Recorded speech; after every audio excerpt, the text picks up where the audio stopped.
My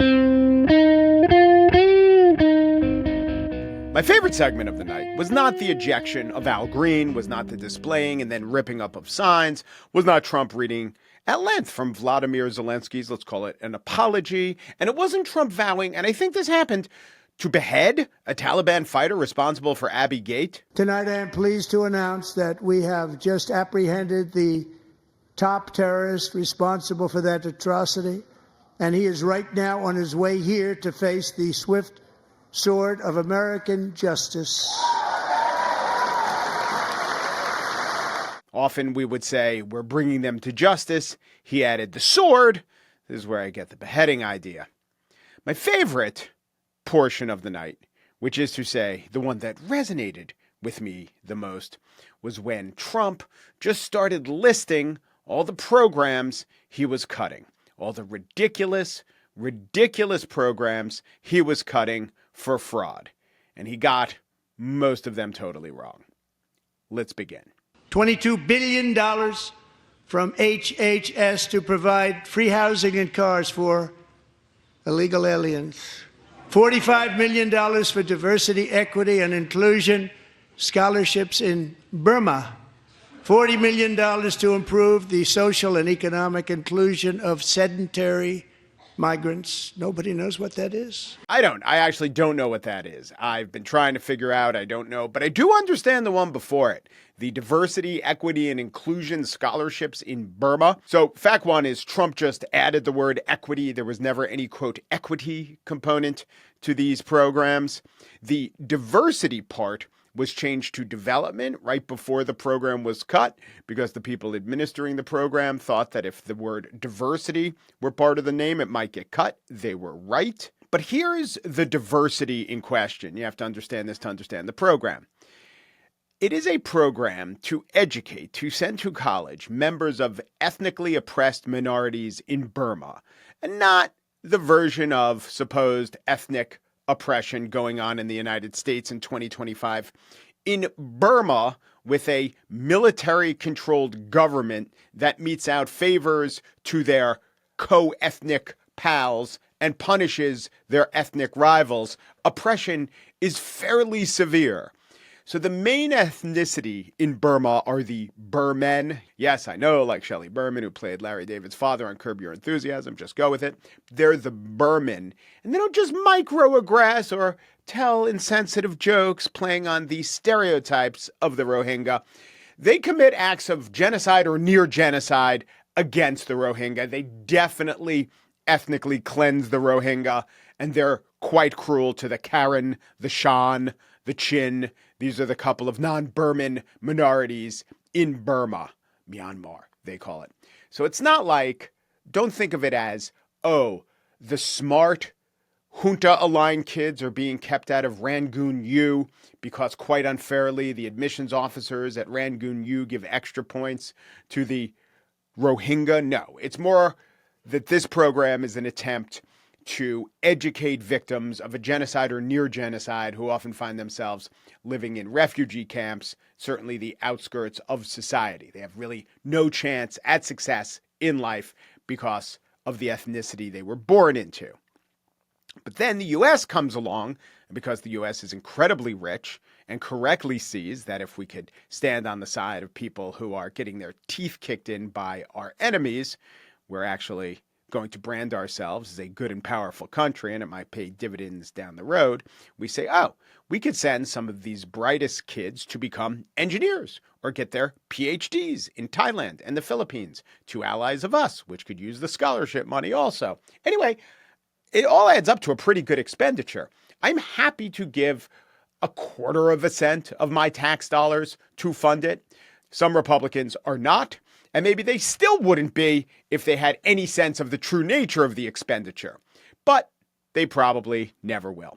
Donald Trump went on. $8 million to promote LGBTQI+ in the African nation of Lesotho, which nobody has ever heard of. $60 million for indigenous peoples and Afro-Colombian empowerment in Central America. $60 million.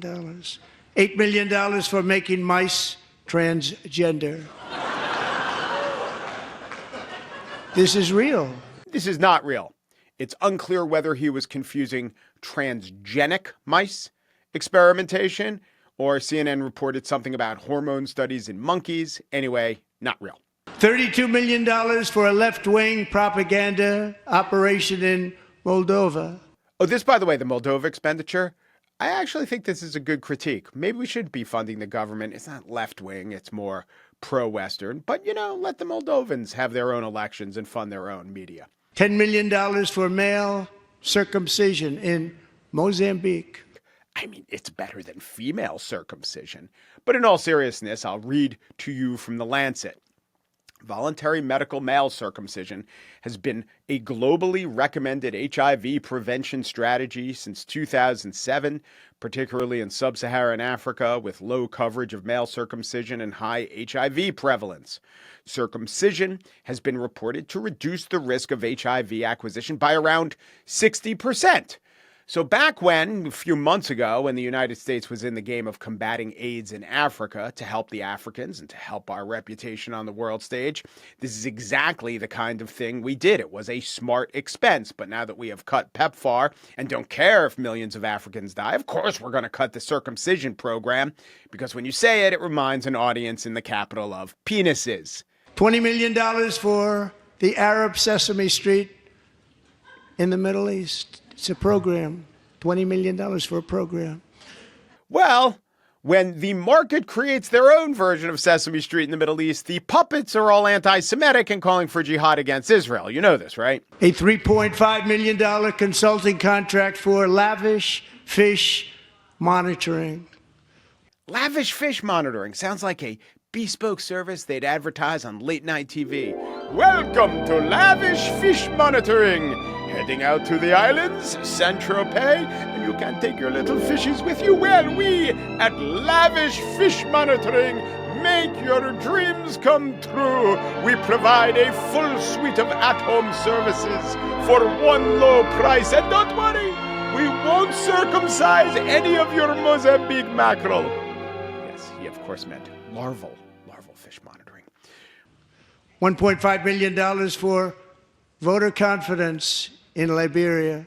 Oh, this is a good program. The program, $1.5 million, relatively low cost, was meant to promote the Liberian people's confidence in the tax system. Too many Liberians skip paying taxes, believing their money will be wasted. It's not just Liberians. The Greek do this too. And the idea is if Liberians felt more confident that their taxes would get collected, would go somewhere, and also that the tax dodgers would be caught, they'd pay more taxes. And then if the government of Liberia is taking in more taxes, guess what they would have to rely less on? Foreign aid. So in general, we'd save money. I guess you could argue that, well, we're trying to eliminate all foreign aid anyway, so we're not saving money. Spending $1.5 million to collect 10 or 20 million in taxes used to be quite cost effective. Now, maybe cost effective for the Liberians, but really Liberians and everyone else in the world, go screw yourself. $250,000 to increase vegan local climate action innovation in Zambia. I don't know where he gets the $250,000. I did look into this grant. It sounds pretty good to me. They will commit to livestock reduction strategies, promote transitioning from intensive livestock farming to more sustainable practices like pasture-based grazing, and encourage the development of protein sources like plant-based meat. Good for environment, good for the future businesses of the Zambians. I guess now we just let the Zambians raise their cows any old way they want. It is important to save that. This is the calculation. Literally less than a tenth of a penny per U.S. citizen. $42 million for social and behavior change in Uganda. $14 million for improving public procurement in Serbia. Great. Now it's all going to private Serbian procurement. Are you happy? $47 million for improving learning outcomes in Asia. Asia's doing very well with learning. Not the Rohingya. I think the thing I hate more than cruelty, short-sightedness, or ignorance is the phenomenon of idiots laughing at bad jokes.